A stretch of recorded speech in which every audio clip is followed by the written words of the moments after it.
Hi everyone, my name is Abramovich and I'm a researcher at the Center for Addiction and Mental Health. I've been addressing the issue of LGBTQ2S youth and young adult homelessness for close to 15 years. This video is meant to help foster LGBTQ2S inclusive, affirming, and safe homeless counts. For those of you less familiar with the acronym LGBTQ2S, it stands for lesbian, gay, bisexual, transgender, queer, questioning, and two-spirit. The term transgender refers to people who do not identify with the sex assigned to them at birth. So for example, someone who is assigned female at birth, who identifies as a man, is a transgender man or a trans man. Whereas cisgender refers to people who do identify with the sex assigned to them at birth.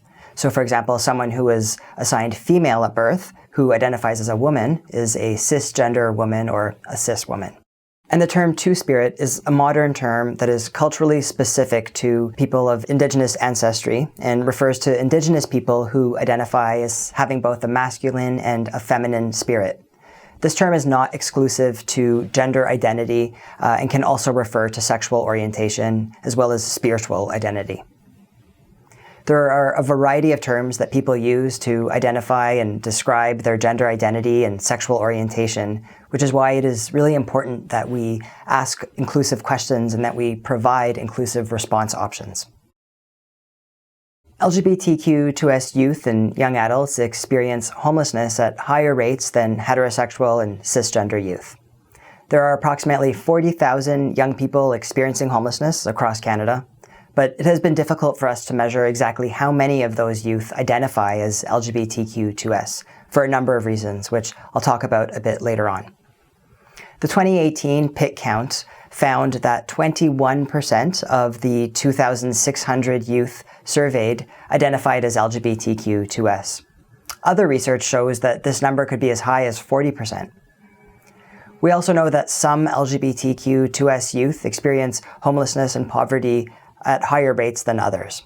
For example, Indigenous queer and trans youth and queer and trans youth of color experience homelessness at higher rates.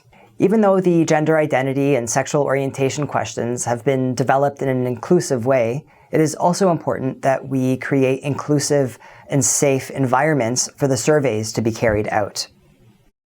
Family conflict is a major contributing factor to youth homelessness, but for LGBTQ2S youth, identity-based family conflict resulting from them coming out as queer or trans is a major contributing factor to their homelessness.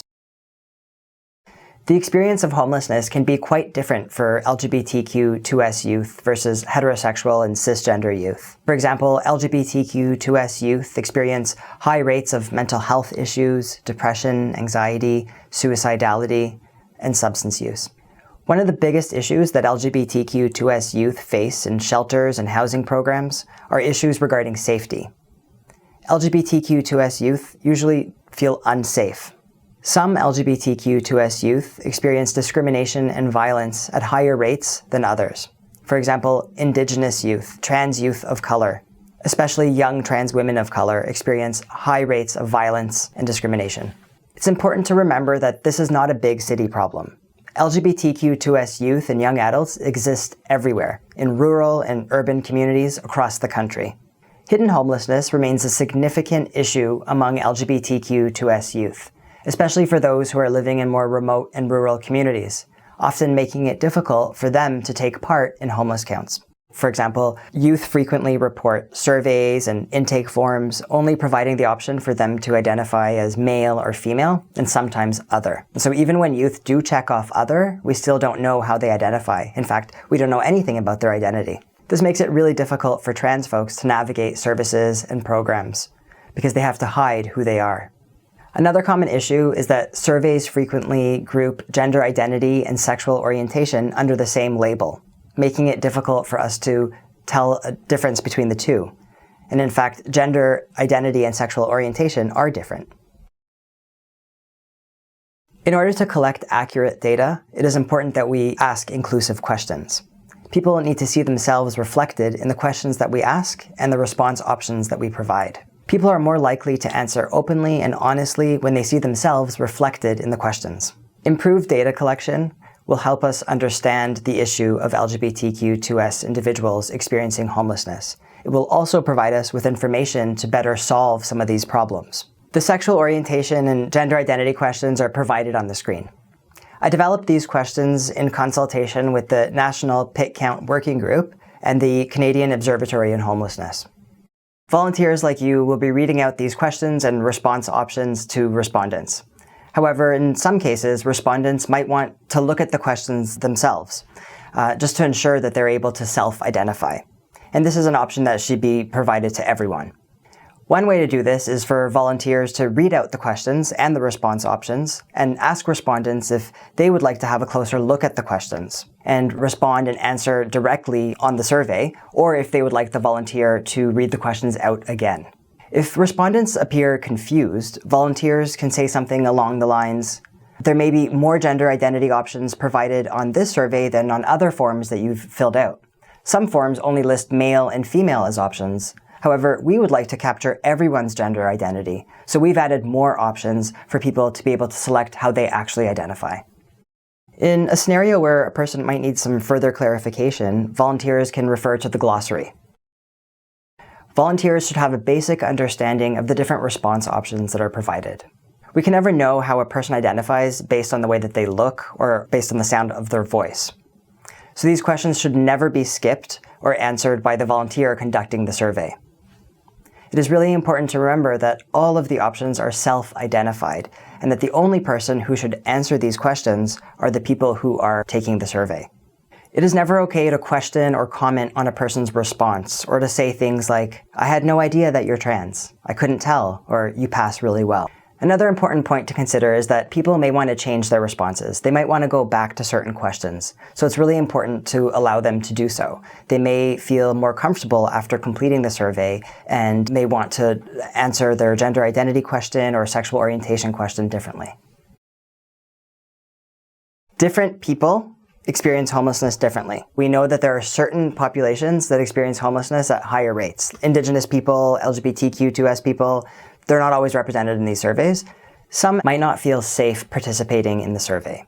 However, by working with LGBTQ2S organizations and communities, we can create an environment where LGBTQ2S people experiencing homelessness feel safe and encouraged to participate. Even if there aren't LGBTQ2S community centers or organizations located in your community, there are different ways to build partnerships and collaborations, including partnering with agencies that are known to be LGBTQ2S inclusive and safe.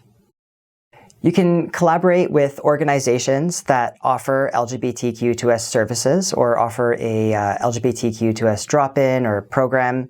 But if you don't have that in your community, an alternative would be to collaborate with LGBTQ2S individuals who might have lived experience of homelessness or who perhaps are identify as LGBTQ2S and maybe they're a researcher and they have expertise in the area of homelessness. Building strong partnerships with LGBTQ2S organizations and communities can help maximize response rates by helping LGBTQ2S individuals feel safe responding to survey questions openly and honestly.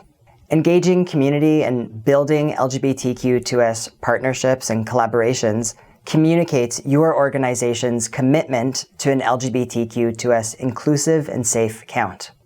Most LGBTQ2S community centers and organizations offer LGBTQ2S inclusion training, which could easily be arranged for volunteers prior to the day of the count. This type of training helps increase awareness and understanding of sexual orientation and gender identity. It also provides understanding of terms and language, and also how to ask these questions in a sensitive manner. Alternatively, there are also online training tools and educational tools and resources that are available that might be able to assist coordinators and volunteers prepare for the count. The nationally coordinated count presents an important opportunity for us to collect inclusive data that can help us prevent, reduce, and end homelessness among LGBTQ2S individuals. Thank you.